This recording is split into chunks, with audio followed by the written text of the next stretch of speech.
જય શ્રી કૃષ્ણ. સ્વાગત છે તમારું અમારા નવા વિડીયોમાં.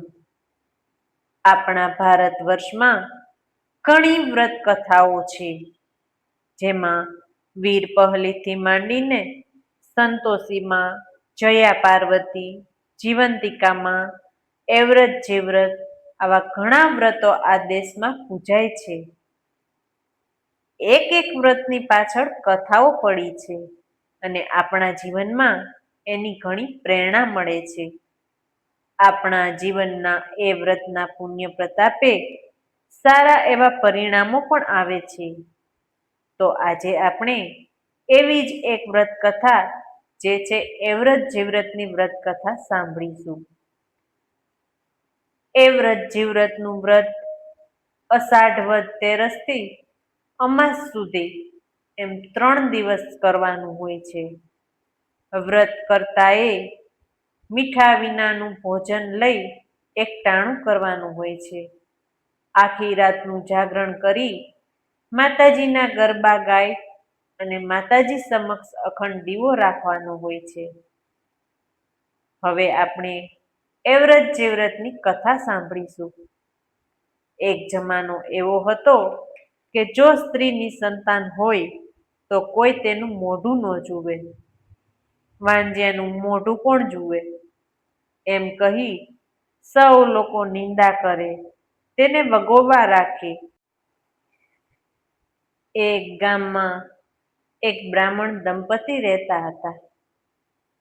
આ ગોર ગોરાણી બધી વાતે સુખી હતા, પણ પગલી પાડનાર પુત્ર પ્રભુએ આપ્યો ન હતો.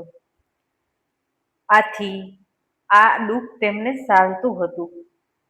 સંસારના મેણા ટોણા સહન નહોતા થતા. તેમનાથી આ દુઃખ ખમાતું નહોતું. આ દંપતીએ ભગવાન શંકરની ખૂબ જ ભક્તિ કરી. આથી ભોળાનાથ ભગવાન આ દંપતી ઉપર પ્રસન્ન થયા.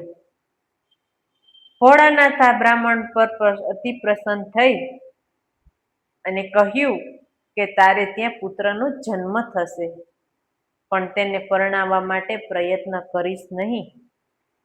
તેનો સર્વાંગી ઉછેર કરજે, તેને ખૂબ ભણાવજે, પણ લગ્નના બંધનમાં નાખીશ નહીં. શિવજી તથાસ્તુ કહી ચાલ્યા જાય છે.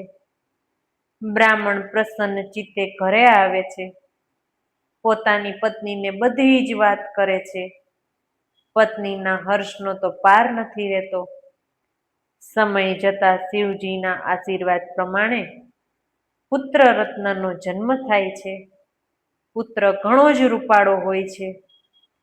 પુત્રનું લાલન પાલન, ઉછેર, ભણતર બધું જ માતા પિતાએ ખૂબ જ કાળજીપૂર્વક કરે છે. આવા દીકરાને કુંવારો રાખવો કોઈને ગમે? આથી બ્રાહ્મણે શિવજીએ રાખેલી શરતનો ભંગ કરે છે. આ બ્રાહ્મણ પોતાના સ્વાર્થ માટે ભગવાન શંકરને છેતરે છે. દીકરાને પરણાવે છે. દીકરો પરણીને જ્યારે ઘેર આવે છે, ત્યારે આકાશમાં એકાએક તોફાન ચડી આવે છે. વાદળોના ગડગડાટ, વીજળીના ચમકારા થવા લાગે છે. બારે મેઘ ખાંગા થાય છે. આથી જાન ઘરે આવી શકતી નથી અને ગામના પાદરમાં જ રોકાઈ જાય છે. ચારેય બાજુ પાણીનું સામ્રાજ્ય જ હતું. તેમાં એકાએક એક ઝેરી સાપ પાણીમાં તણાતો તણાતો આવી પહોંચ્યો અને વરરાજાને દંશ દઈ સડસડાટ ચાલ્યો ગયો. સાપના ઝેરથી તરફડીને વરરાજાનું પ્રાણ પંખેરું ઉડી ગયું. જ્યાં આનંદ મંગલ હતા, ત્યાં રોકકડ થઈ ગઈ.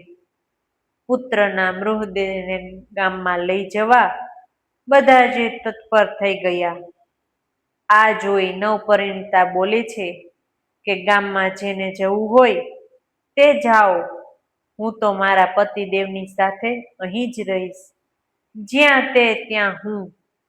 મારો સંસાર અહીં જ છે. મારું સ્વર્ગ મારા પતિ જ છે.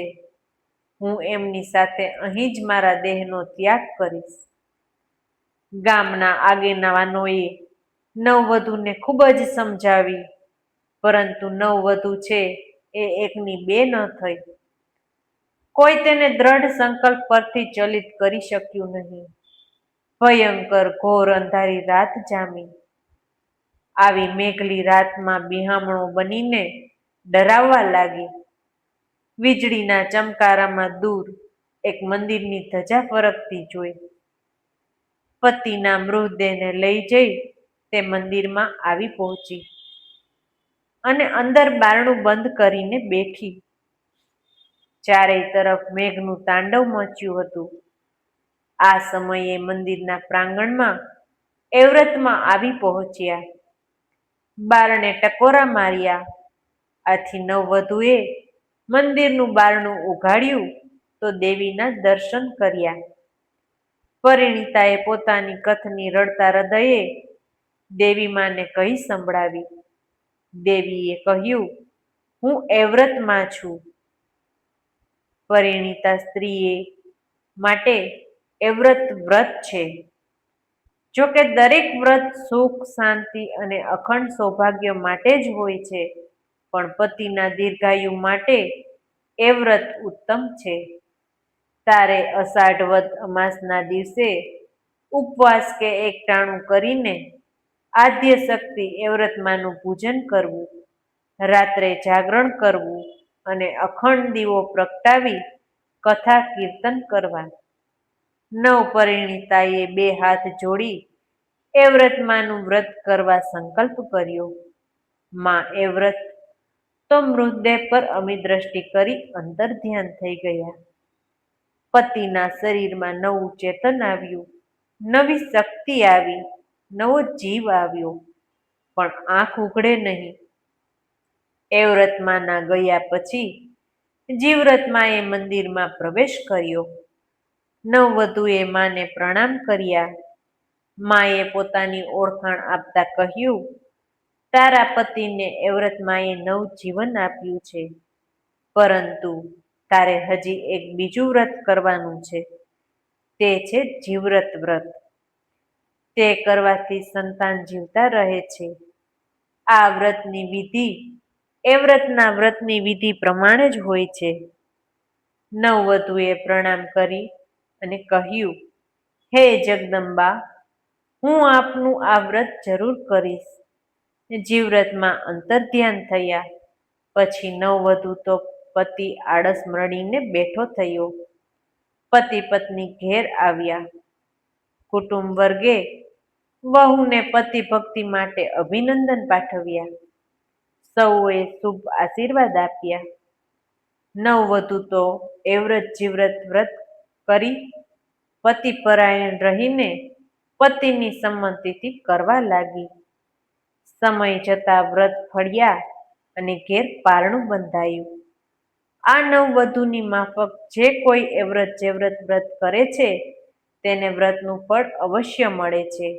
માટે એવ્રત જેવ્રત, જીવંતિકા વગેરે વ્રતોનો મહિમા વિશેષ હોય છે.